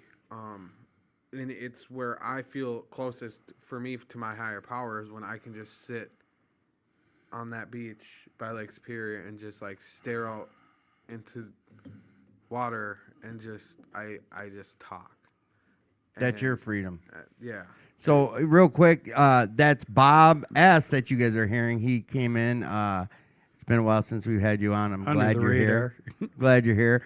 You mentioned something, Bob, and Tyler touched on it earlier too. And this question goes to both of you. Is Bob was saying, him watching, he loves it, and Troy said it too. Like, there's no greater joy in this program than watching others grow, watching the light bulb go over someone's head, what have you. Watching each other grow, like you said, it's you see it in others, or others will see it in you before you see it in yourself. That's talked about in these books too. We read these anonymous books. What has it been like watching your dad grow, and what's it been like watching your son grow? Take it away. For me, I watched my dad from a very young age drink Right. every single day. And since he got into recovery, like that day, he was very angry. That's what I can remember.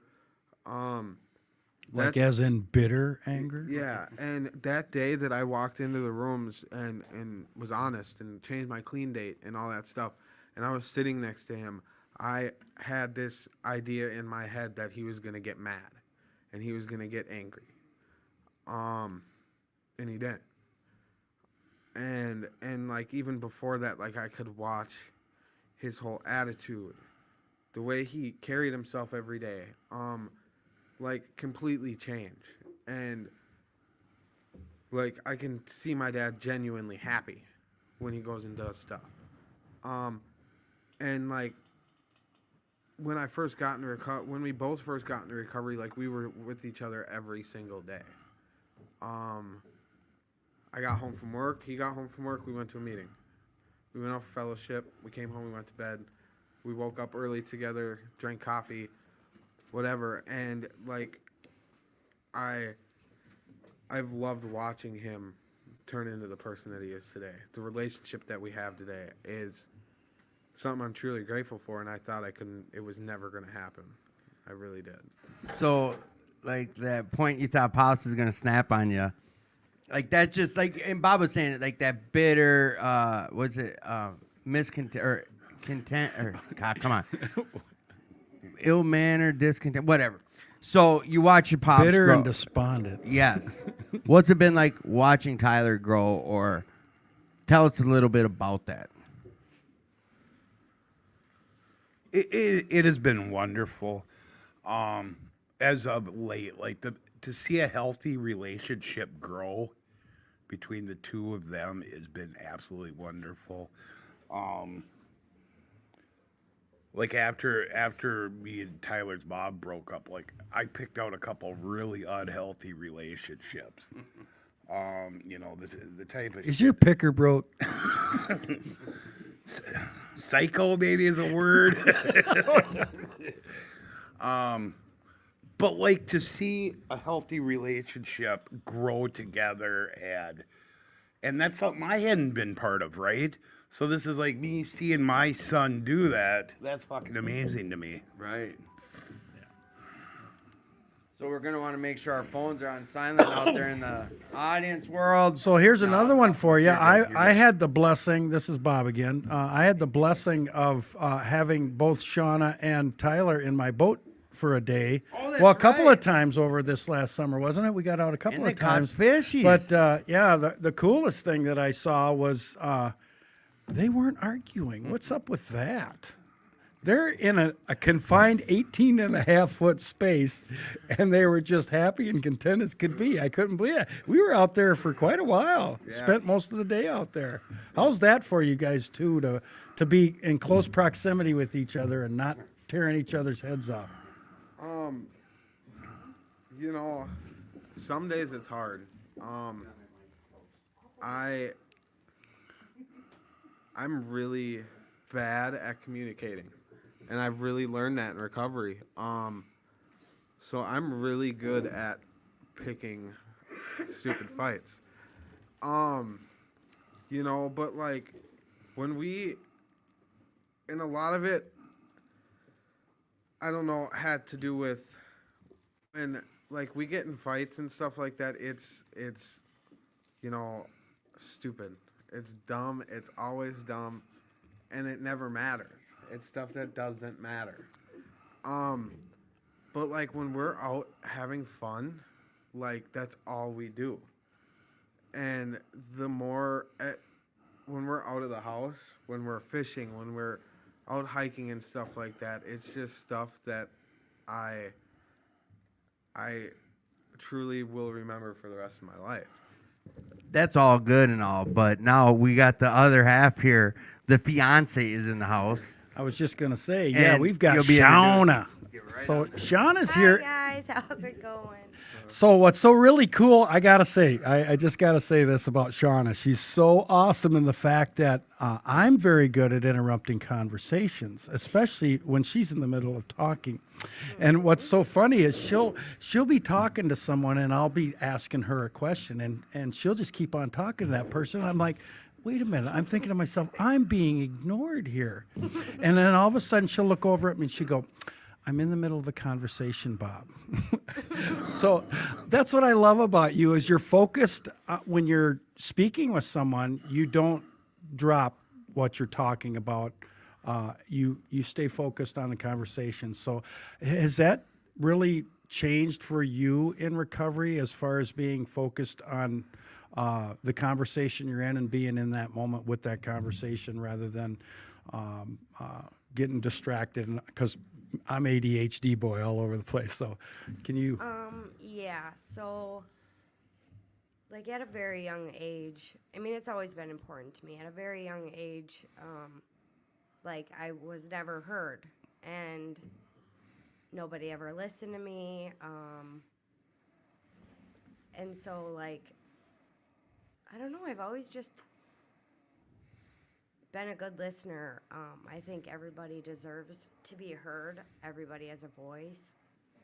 And it can change people's lives. Just you being there listening to them could keep somebody from using, committing suicide, anything like that. So I don't know, it's important to me. So do you believe that the things that you've learned in recoveries helped you in your relationship with your significant other? Absolutely. I didn't get into a relationship for over a year. Okay. Because I just wanted to work on myself. And I was always dating somebody or like distracted by anything and everything, really.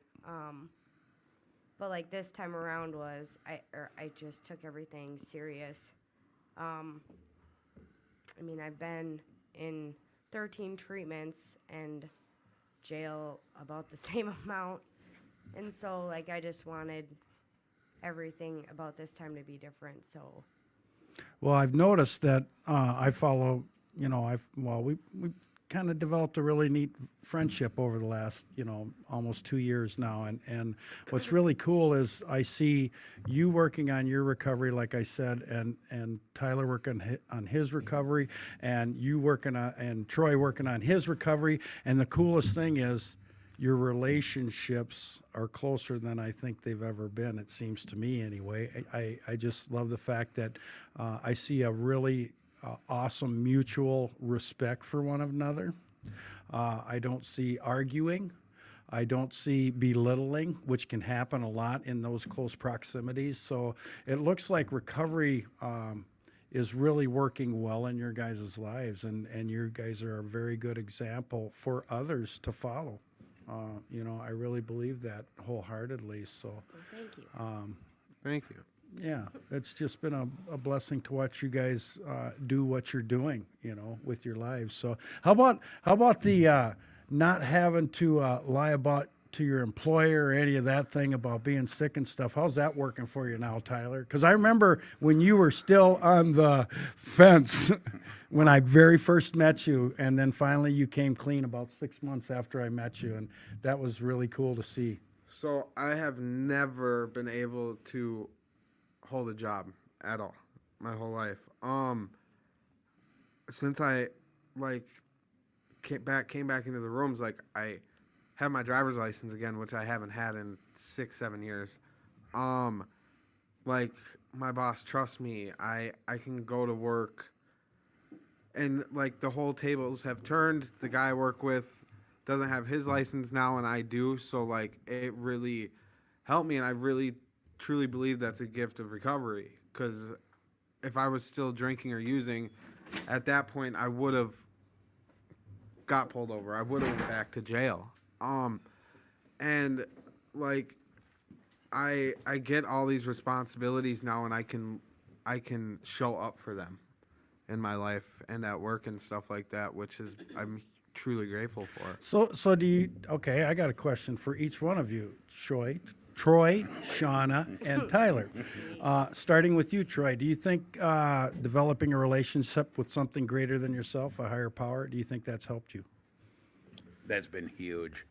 For me, like to find that fairly early in recovery, or to find something bigger than myself, early in recovery was huge. Was like, I say it all the time, like it's not my bottle of pills. It's not, yeah, that was a big part of it. Shauna? Speaking of ADHD, can you repeat that question? So, do you think your having a relationship and developing that relationship, do you think having that relationship with something greater than yourself has enhanced your recovery? Absolutely. That's a big piece a lot of us miss. A lot of us miss that because we're so happy when we first come in the doors that we skip the spiritual side of it because we think it's a religious thing, and it's really not. It's more of a spiritual thing. So I'm sorry to interrupt. So, for me, like I was before, like when I was using, I was spiritually sick. I didn't have any of that, and I was so desperate this last time, and I had just a little bit of hope left, and I decided to start praying, meditating when I was in jail, and that gave me so much peace. It actually helped? Yeah. Cool. Absolutely. Even when I was incarcerated, like, I was happier being in jail than I was out on the streets getting high. And that sounds crazy to some people, but it's really not to me. Sounds like it worked for you. How about you, Tyler? For me, like when I first came into the rooms, like I didn't have any type of spirituality. I didn't know what that was. And where I'm at today is it's changing on a daily basis. I'm still trying to find out exactly what my higher power is, but I know I have one. I've started praying every day and like pushing myself to pray has been a big thing, because like if I don't push myself to do it, I won't do it. And the more I do it, the more I watch like my life change. And I can't, and I know there's something bigger than me, because I could not do this by myself. I've tried and I failed multiple times. And So it gets easier then for you? for me it does. Okay. Without that, I don't think I'd be where I'm at today. Right. Because that's another thing that I've noticed about you three, spending the last a little bit of time that I have in developing a friendship and a relationship with you guys. I notice that, and I see that, and I see that you. Some people don't like to talk about it, or they feel uncomfortable about it. But I see how you guys state that it's an important part in your recovery. So that's a really cool thing to see that you guys are continually working on that, and I'm just so proud to have you guys in my life, and I'm very blessed to have you guys here. And it was really neat how today unfolded, and that I'm here with you guys right now. So it's just really cool thing to be a part of. So Yeah, it's been awesome.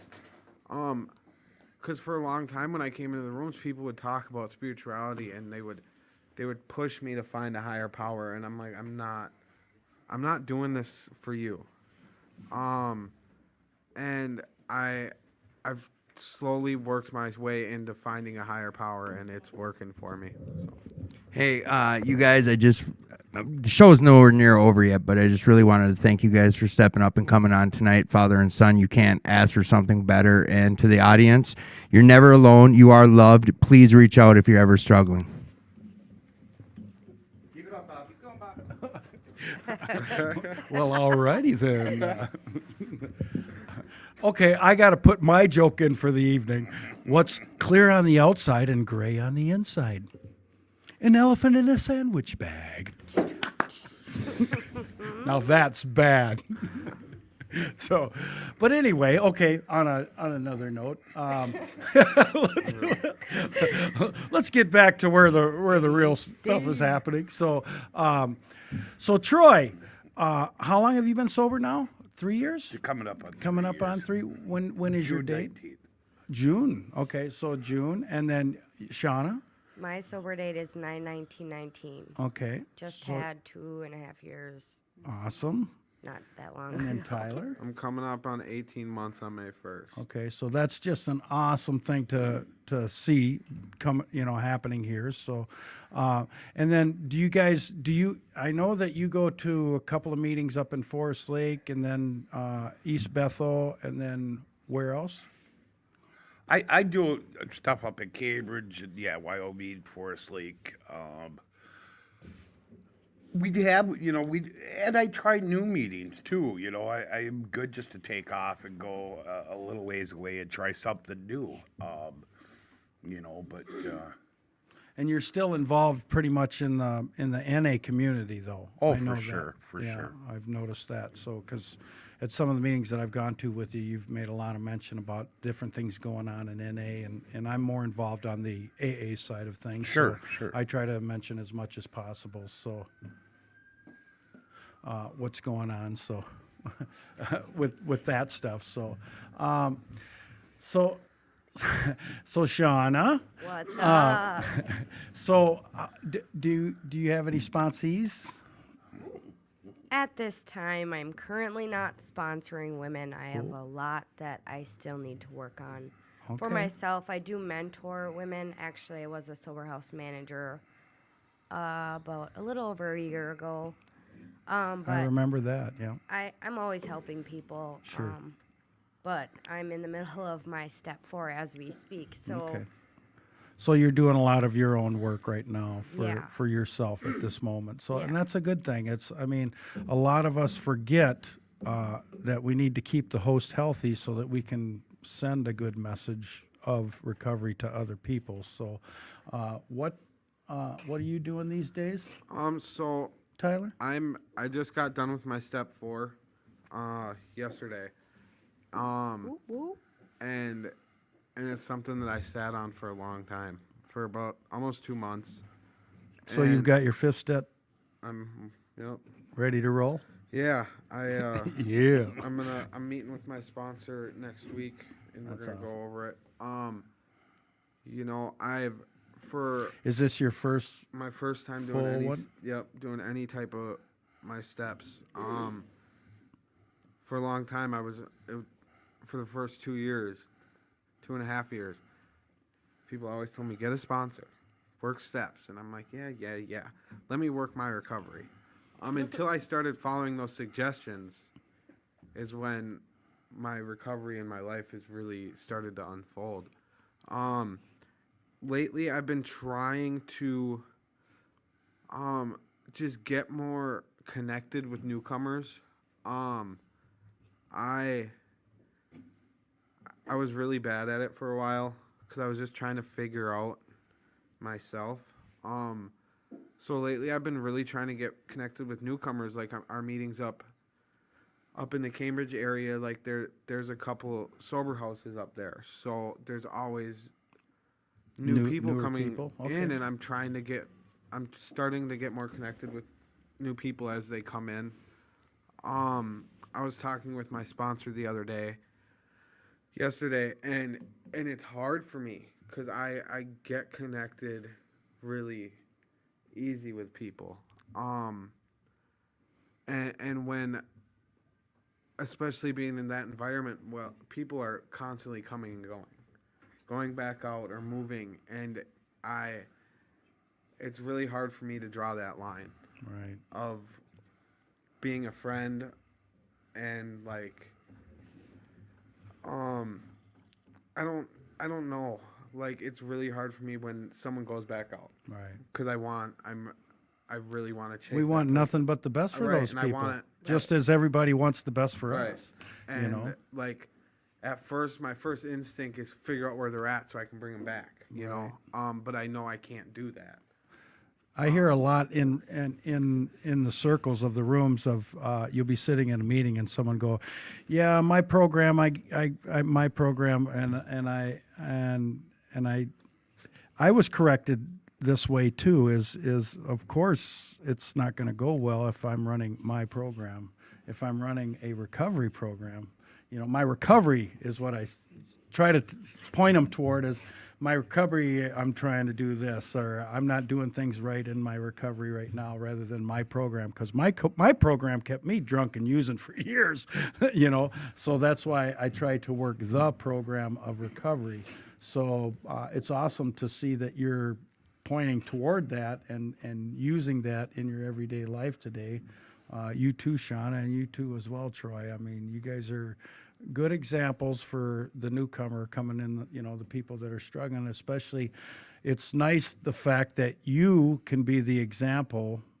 You may be the only example of recovery that someone's going to see when they walk in the door, you know, to give them that fighting chance to try to get to do something different with their life. So I love the fact of how raw it is for you right now, and you're right in the middle of doing the hardest things you can do, which is that fourth and fifth step. A lot of us don't want to take a look at our dirty laundry, you know, we really don't. So I'm very proud of you, Tyler. So. Thank you.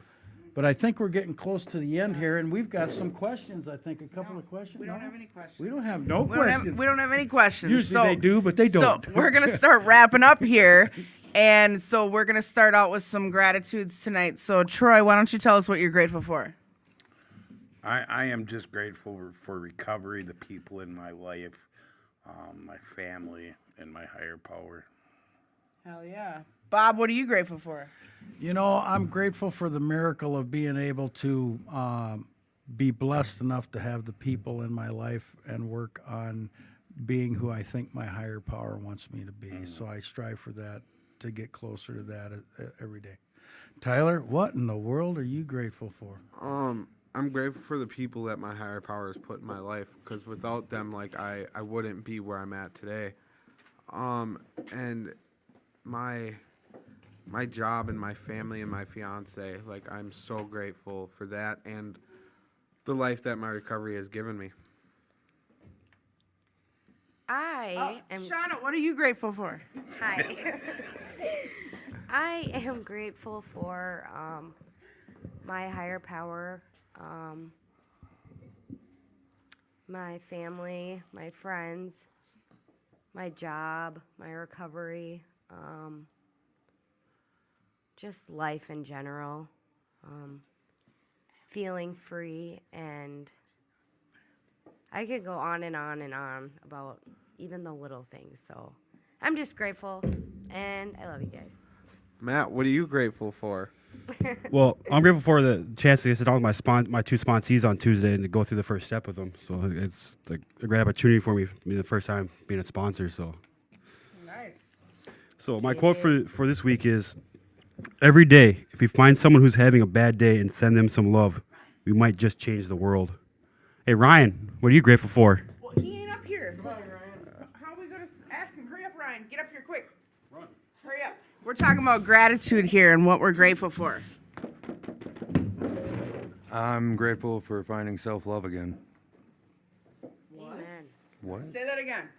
I'm grateful for finding self-love again. Amen. Yeah. I love it. Working on it. I love it. No, you don't have to ask me. I'll just tell you. I'm I'm grateful that it's starting to get nice outside. Nobody on this podcast likes when I say I'm grateful that it's the weekend, but you have to understand, when you're an adult and you work 5 days a week, Yes. and you need to have 2 days off to just de-escalate from the world that you live in 5 days a week and the people that you work with. 48 It is hours. great to be grateful on the weekend. So the fact that, well, get a better job. So the fact that I get excited that it's the weekend and I get to go do things and I get to possibly sleep past flipping 6 o'clock. Right? And I get to actually go to my meetings that I enjoy and I get to see the people that I like and that I love. I don't care. I'm grateful that it's the weekend every weekend, 52 weeks out of the year. Amen, sister. So I will be grateful. And I'm grateful that I'm going to go take a vacation. I plan on laying out in the sun for flipping 6 days. I can fit in your suitcase. You can fit in my suitcase. So I'm very grateful right now. I am. Dan walked in. Dan, do you want to tell us what you're grateful for? I would love to. Come on. Tell us what you're grateful for. Do any of you- I'm Dan Jones, a grateful recovering alcoholic. I remember when I used to hear that, and I'm like, what the hell you got to be grateful for? But honestly, one of the things I'm really grateful for is I just sat down with two new gentlemen that asked me to kind of take them through the steps. And yesterday, we went through the first 3 steps and started a 4th step with both of them. And just seeing the light, and I got a text from a gentleman today, absolutely just like, you know, it's like I'm peeling away those onions on my eyes, and I'm starting to see the world for what it really is. And he says, you know, my attitude and the way I looked at the world was everything. And he says, you're right, you know, the attitude is everything. And we are graced with a special gift, and I know I miss it a lot. So one day at a time. Thank you. Okay, so I want to thank Troy and Tyler for being on tonight and for Shauna for joining us. Yeah. And I want to thank everybody that was here tonight that was in our audience and had stuff to say. I just want to remind everybody that is listening, you are loved. We are here for you if you need somebody to talk to. You need a shoulder to cry on. Tad talked about it earlier. There's nothing wrong with letting out your emotions. There's nothing wrong with speaking to somebody when you have something to talk about. If you talk to somebody and it's not the right person and the right fit, there are thousands and thousands of people in recovery. You will find somebody that you can talk to. So just so you're all loved. Next week we have a great show. Our friend Kenzie is going to be on the show. So we will see you all some of us will see you all next week. Tad and Tim will be here. Matt will be here. So we will see you all next week, and we love you all.